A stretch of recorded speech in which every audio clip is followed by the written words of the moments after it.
Here we go with our welterweight semifinal number 2. On the left-hand side, we have Shawn Weisenburgh of Mat Chess MMA. And on the right-hand side, we have Jerrod Appenzeller of Des Moines Jiu-Jitsu. This is a rematch of a match that took place at Subspectrum 3 in September of 2017 that saw Shawn Weisenburgh take the victory in regulation via armbar. Nice. Looks like both men looking to utilize their wrestling. And right as I say that, Shawn pulls guard. Jerrod throws the legs by in a double underpass and is now back up to the feet, but he's got that front headlock position. If I would have gotten a chance, this was one of the positions that I was going to mention that Jerrod is very well known for. Has a very good front headlock game with all of his guillotines, darces, anaconda chokes, necktie series, all the above. Really strong position for Jerrod Appenzeller, a black belt from here in Des Moines. Shawn Weisenburgh is a brown belt from Seattle, Washington. Looks like Shawn's able to roll Jerrod over his back, with Jerrod's back up to his knees, and he loses that front headlock position. Shawn throws him by, and we're back to the feet, back to a neutral start. Shawn looking to hang on the head and go for one of those ankle picks. Misses at first. Now he's snapped down, spin to the back. Now looking to attack this turtle position. Get his seatbelt and his hooks. Go for that rear naked choke that we saw him win by in round number 1 against Stephen Gladhill. Jerrod Appenzeller took his first round victory over Justin Fayback via armbar.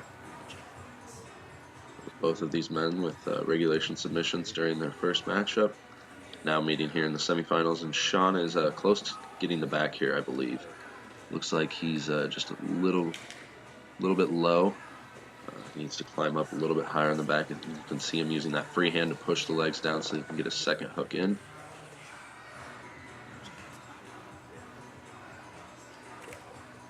Doesn't have a clean full back control yet, but very close.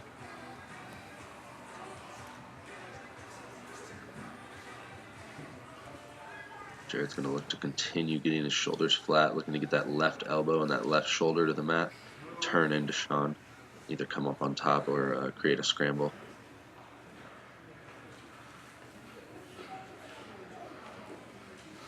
Shawn's now got that body triangle, and Jerrod looks to roll to the opposite side so he can put pressure on that top foot. Not able to get all the way over though. Looking to bridge, but his head's on the wrong side. Needs to get his head to the left side and bridge to turn up that way. And as I say that, Shawn's looking to use his legs to isolate one of the arms, make it a 2-on-1 fight for him on the neck.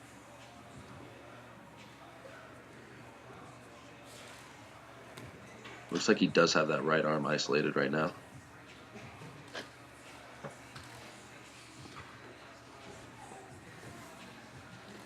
Jerrod looking to turn up to his knees to the left and turtle.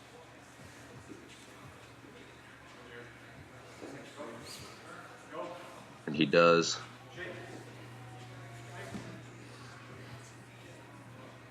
Shawn able to maintain one of his hooks as Jerrod comes up to turtle.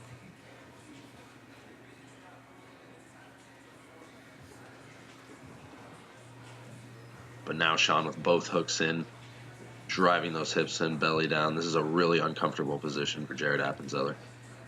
And with Shawn's feet pinned underneath of Jerrod's thighs, you can see Jerrod's feet dangling there, and there's nothing he can do to bridge off the mat with those feet. All of his strength, technique, etc. are going to have to come from his upper body here in this position until he's able to get his legs back into play. And he is able to. Gets his knees back to his chest and is in this turtle position now.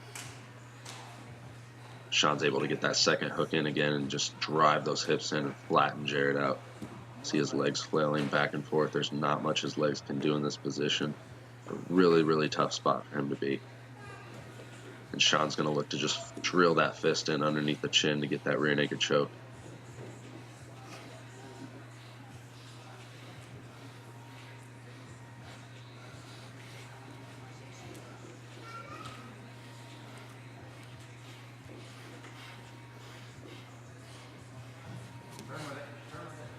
He looks like he's got that face crank right now. Shawn going with that palm-to-palm grip, trying to put some pressure on the neck. But in the process, he leaves a little bit of space, and Jerrod's able to get back to his back. A much better place for Jerrod to be here. Still not a great position, but better than being belly down. Shawn with that low mount, almost with the honeymoon ride, butterfly hooks inside of the shins, driving those hips in. Looking to isolate one of the arms, Jerrod Appenzeller. Now he steps off of the mount. Step around the head. Looks like he might have been looking for a Kimura there, but as Jerrod comes to his knees, he's able to keep his elbows tight, not allow himself to fall into that trap. And there goes Shawn with the truck roll. But both men's shoulders are on the mat here. I think Jerrod could flip this. He could absolutely flip this, and he does. He's got a calf slicer of his own. He needs to get that foot off. There it is. Oh my gosh, that is a tight calf slicer. Oh, Shawn is able to straighten his leg out. But now he's in danger of potentially being twisted. If Jerrod is able to isolate that left arm with a baseball bat grip and put it behind his head, he can wrench on the neck and a lot of pressure on the lower back, a move that we call the twister in jiu-jitsu, coined by Eddie Bravo. In wrestling, you might hear it called a guillotine.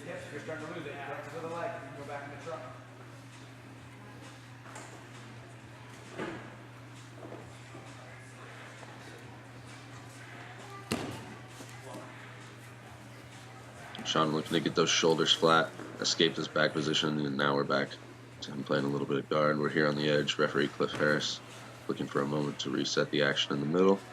Looks like we may not need to. Shawn in on that backstep pass. Just looking to free that bottom leg.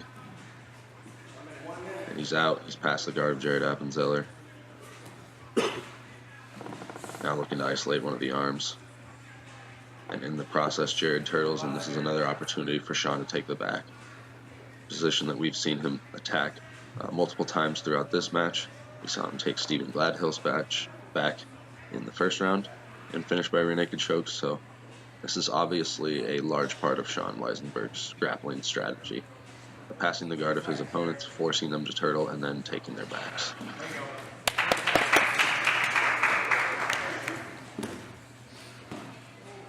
Shawn steps over. It looks like he has maybe his outside leg reaped over, kind of like an inside Senkaku, but I don't think he has it reinforced in any way. It's going to allow Jerrod to sit up. He doesn't have his foot stomped over his own foot. He doesn't have his legs triangled. So Jerrod's going to be able to sit up and get his knee turned in the direction that will allow him to hide his heel in this position. So it's going to be harder for Shawn to finish, I think. And we are headed to overtime here in our welterweight semifinal. Give it up for those two. We're headed to overtime. I do not. I don't have a quarter. We're in search of a coin here to do the coin flip. See who goes first here. Our first round of overtime. You got 100. You want to float it? You can see it's a coin toss here to decide who's going to go first in our overtime round.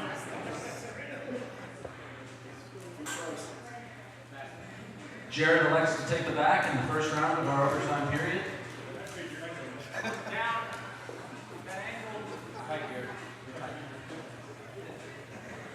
See Shawn Weisenburgh shrugging those shoulders before the start of overtime here. Smart strategy.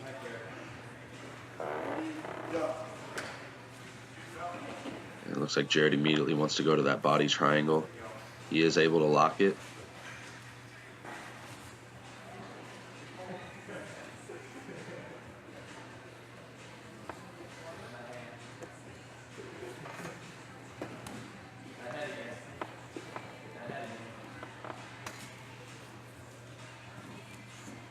Shawn now looking to get his back flat and his shoulders flat on the side of the lock.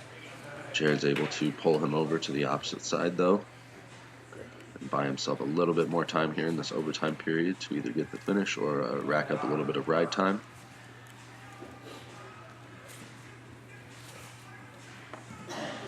And Shawn's almost all the way up to his knees now. He's just got to get his left elbow across the body, and he's out.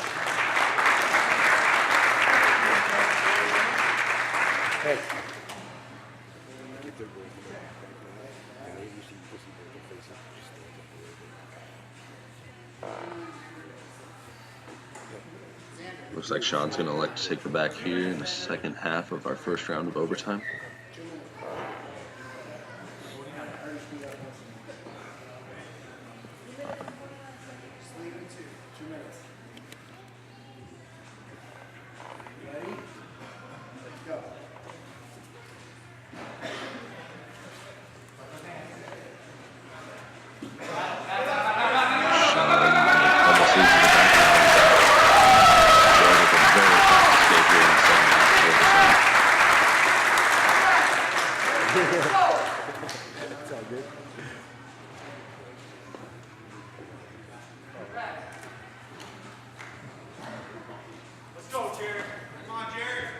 Jerrod elects to take the bag in the second round of overtime. Let's go. What's he got to do? Beat it in 2 minutes? Ready? Go. Shawn immediately looks to go to his knees, and then he's out just as quick as Jerrod was. Yeah, he is.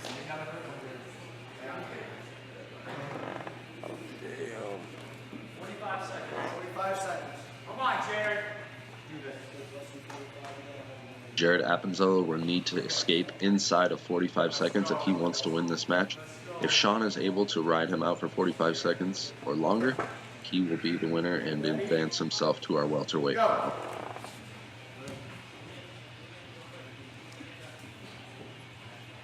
Shawn looking to climb those legs up high. Looks like he does have a body triangle there.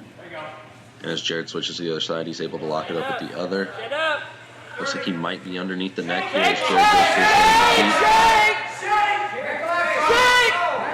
Grab his head! Head! Shawn doesn't have the choke any longer. I mean, Jerrod's going to have to go to the ground if he wants to escape this position. This is a really hard position for him to escape standing. Looks like Shawn might have the rear naked choke here. The crowd is getting loud. Looks like he switched to that palm-to-palm grip. And Jerrod taps. Your winner and advancing to the welterweight final, Shawn Weisenburgh. That's a good fight. Give it up for those two. Great match.